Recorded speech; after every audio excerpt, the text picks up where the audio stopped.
How did Daniel Ricciardo win Monaco with 25% less power?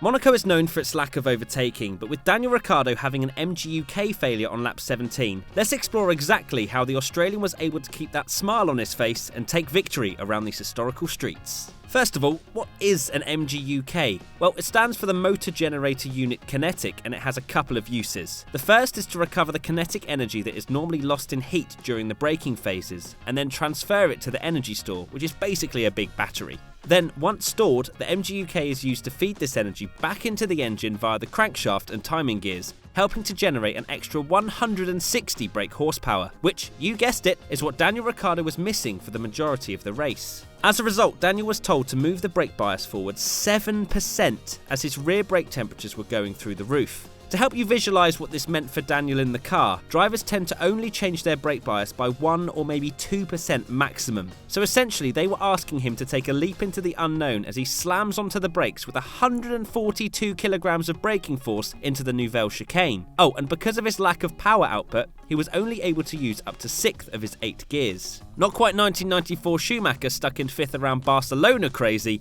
but still pretty crazy. We've established that Daniel Ricciardo did a stellar job managing the mechanical problems he had around Monaco, but why weren't Ferrari or Mercedes able to hunt the limping ball down? Well, being Monaco, that's not the only factor at play here. We also have the Pirelli tyre situation. On any other circuit it would have easily been a 2-stop race, but with drivers finding it almost impossible to overtake, track position was the highest priority. Luckily for Ricciardo, at the time of his one and only pit stop, his MGU-K was fully functional and he wasn't jumped in the pits. This allowed Ricciardo to manage the pace at the front, and even when coming under pressure from Vettel at the beginning of his problems, the track characteristics of short, narrow straights and bumps at every turn meant there was no real opportunity to pass. The leaders were lapping 9 seconds off qualifying pace at times, which just highlights how much everyone was driving around at a leisurely pace looking after their tyres. Monaco provides 1, maybe 2 opportunities to pass over the course of a lap, but as Max Verstappen showed, you have to have a significant pace advantage over your competitors. But didn't Seb have a 2.5 second advantage over Daniel due to the MGU-K,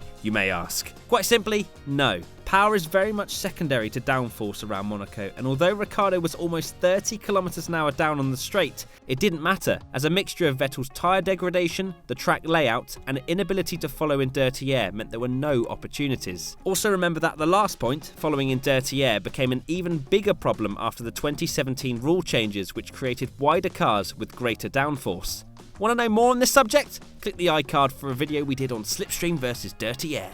Sebastian Vettel was also a factor. He has a championship to think about. I'm not saying for a second that he was cruising to a comfortable second place, but a risky dive up the inside of a Red Bull is 18 points that could easily be thrown away. Flashbacks to Singapore 2017, anyone? It's clear that F1 must work hard to try and fix the issues that were apparent during the Monaco Grand Prix. Do you have any ideas to make Monaco a more interesting spectacle? Let us know in the comment section below.